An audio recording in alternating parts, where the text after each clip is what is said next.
There are lots of folks standing in the back, so if there is any room in your bench, I know it's un-Catholic-like to go to the center, but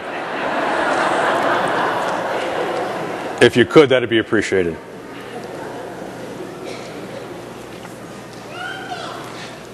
Marketing experts often use the concept of power to sell something.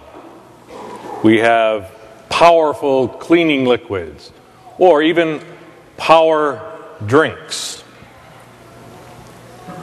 There's something within us that kind of tends towards power.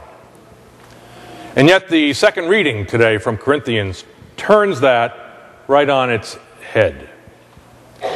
Paul, in his second letter to the Corinthians, says, I boast of my weaknesses and not my strengths. As is often the case, the second reading on a Sunday is a continuous one. And we've been reading from 2 Corinthians for 5 or 6 weeks. And this is the last time we will do so. And next week we start Ephesians for 7 weeks. And the reading from Corinthians is really part of a larger collection of letters that Paul sent to the people of Corinth.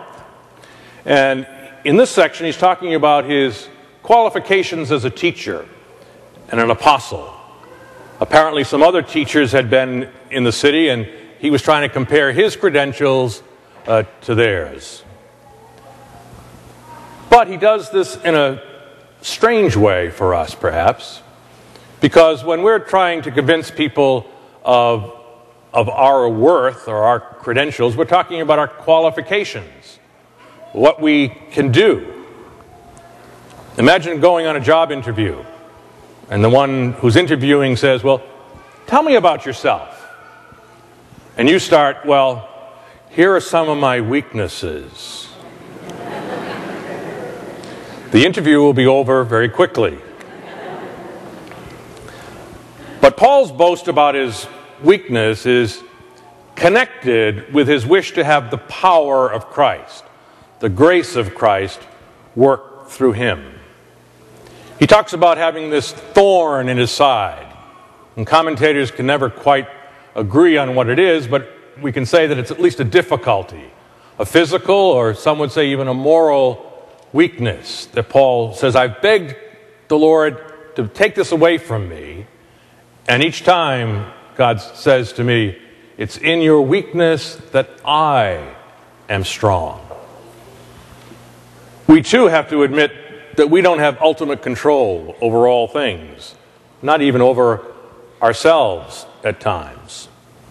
And this is where the wisdom of the 12-step recovery programs come in, because one of the important steps is to admit that you are powerless over whatever addiction you have.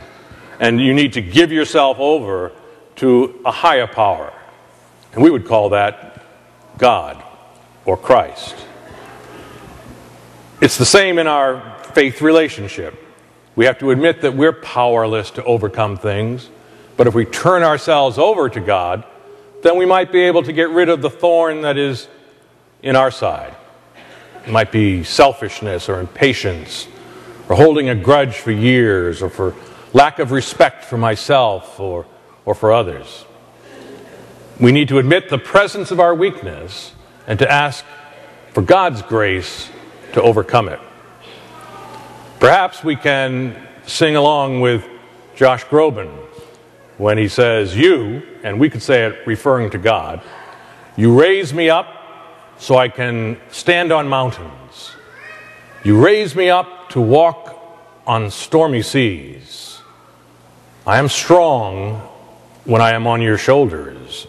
You raise me up to more than I can be.